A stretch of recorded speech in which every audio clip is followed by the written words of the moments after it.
இணையம் பலிகாம மேற்கினூடாக இந்த முறை பாராளுமன்ற தேர்தலிலே களமிறங்க இருக்கின்றோம். உண்மையிலே கடந்த பிரதேச சபை தேர்தலிலே சுயேட்சை குழுவாக பலிகாம மேற்கிலே களமிறங்கி 2 ஆசனங்களை பெற்று நாங்கள் அந்த பலிகாம மேற்கு பிரதேச சபையிலே எங்களுடைய மக்களுடைய அபிவிருத்தி வேலை திட்டங்களை மேற்கொண்டு வந்தாங்கள். இந்த முறை பாராளுமன்ற தேர்தலிலே சமூக மேம்பாட்டு இணையத்தின் ஊடாக யாழ் மாவட்டத்திலே இருக்கின்ற அனைத்து புத்திஜீவிகளையும் இளைஞர்களையும் ஒன்று சேர்த்து பாராளுமன்ற தேர்தலில் களமிறங்கிறதுக்கு ஆயத்தமாகிக் கொண்டிருக்கின்றோம். உண்மையிலே வருகின்ற இந்த பாராளுமன்ற தேர்தலிலே சரியான முறையிலே மக்களுக்குரிய உரிமைகளையும் மக்களுடைய அபிவிருத்தி வேலை திட்டங்களையும் செய்வதற்காக இந்த அணி சரியான முறையிலே செயற்படும். சரியான ஒரு நேர்த்தியான வழிநடத்தலின் கீழே எங்களுடைய மக்களை, தமிழ் மக்களுக்குரிய தேவைகளை இனங்கண்டு செயற்படும் என்பதை இந்த இடத்திலே நான் கூறிக்கொள்ள விரும்புகின்றேன். இருக்கின்ற வேளையிலே இந்த யாழ்ப்பாணத்திலே அனைத்து தமிழர் பகுதிகளிலேயும் தேர்தல் சம்பந்தமான விடயங்கள் ஆராயப்பட்டு வந்து கொண்டிருக்கின்ற வேளையிலே உண்மையிலே தென்னிலங்கையிலே எப்படி ஒரு மாற்றம் ஒன்று நிகழ்ந்ததோ அதே மாற்றம் வடபகுதியிலேயும் நிகழ வேண்டும் என்பதை நான் இந்த இடத்திலே தெரிவித்துக் கொள்ள விரும்புகின்றேன்.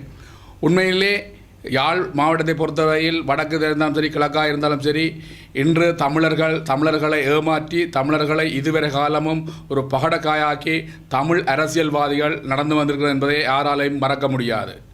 இன்று யுத்தம் முடிந்து 14-15 ஆண்டுகளாக தமிழ் மக்களை தமிழர்களுடைய ஏகப்பிரதிநிதிகள் என்று சொல்லப்படுகின்ற தமிழரசு கட்சியாக இருக்கலாம், தமிழ் காங்கிரஸாக இருக்கலாம், இவர்கள் எல்லாரும் தமிழர்களை ஒரு ஏமாற்று நாடகம் போட்டு தங்களுடைய சுய லாப அரசியலை செய்து வருகின்றார் என்பதை யாரும் அறிந்த ஒரு விடயம்.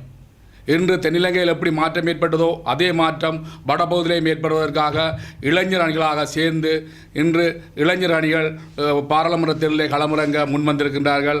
அந்த வகையிலே தான் நாங்களும் இந்த முறை பாராளுமன்ற தேர்தலிலே களமிறங்கிறதுக்கு ஆயத்தமாகிக் கொண்டிருக்கின்றோம். உண்மையிலே தமிழ் அரசியல்வாதிகளை பொறுத்தவரையில் அவர்கள் அனைவரும் இதுவரை காலமும் தமிழர்களை ஏமாற்றி அரசியல் நடத்திய தமிழ் அரசியல்வாதிகள் அனைவரும் இந்த முறை வீடு செல்ல வேண்டும் என்பதை நான் இந்த இடத்திலே வன்மையாக கேட்டுக்கொள்கின்றேன். ஏனென்று சொன்னால் தமிழ் மக்களை இவ்வளவு காலமும் ஏமாற்றி தமிழர்களுடைய சுயநிர்ணய உரிமை, தமிழர்களுடைய தாயகம், தமிழர்களுடைய தேசியம் என்றெல்லாம் தமிழர்களை எந்தளத்துக்கு ஏமாற்ற முடியுமோ அந்தளத்துக்கு ஏமாற்றி தமிழர்களை ஒரு பகடக்காயாக்கி இருக்கின்றார்கள்.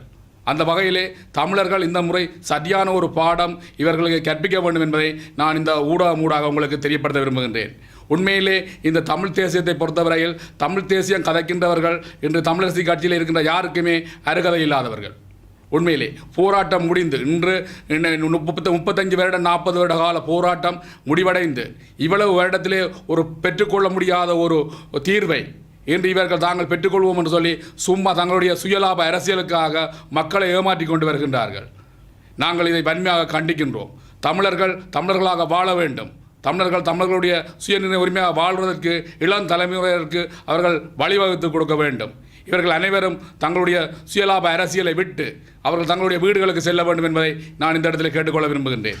ஏனென்று சொன்னால் இளைய தலைமுறைகள் தங்களுடைய அரசியலை வளர்த்து அந்த அரசியல் ஊடாக தங்களுடைய அபிவிருத்தி சார்ந்த வேலை திட்டங்களை வடபகுதியிலே முன்னெடுக்க வேண்டிய ஒரு தேவை ஒன்று அந்த மக்களுக்கு இருக்கின்றது. மக்களை சரியான முறையில் வழிநடத்துறதுக்கு இளைய தலைமுறைகள் என்று முன்வந்திருக்கின்றார்கள். அவர்களுக்கு அந்த இடத்தை கொடுத்து இந்த பழைய அரசியல்வாதிகள், இவ்வளவு காலமும் தமிழர்களை ஏமாற்றிய அரசியல்வாதிகள் வீடு செல்ல வேண்டும் என்பதை நான் இந்த இடத்திலே வேண்டிக் கொள்ள விரும்புகின்றேன்.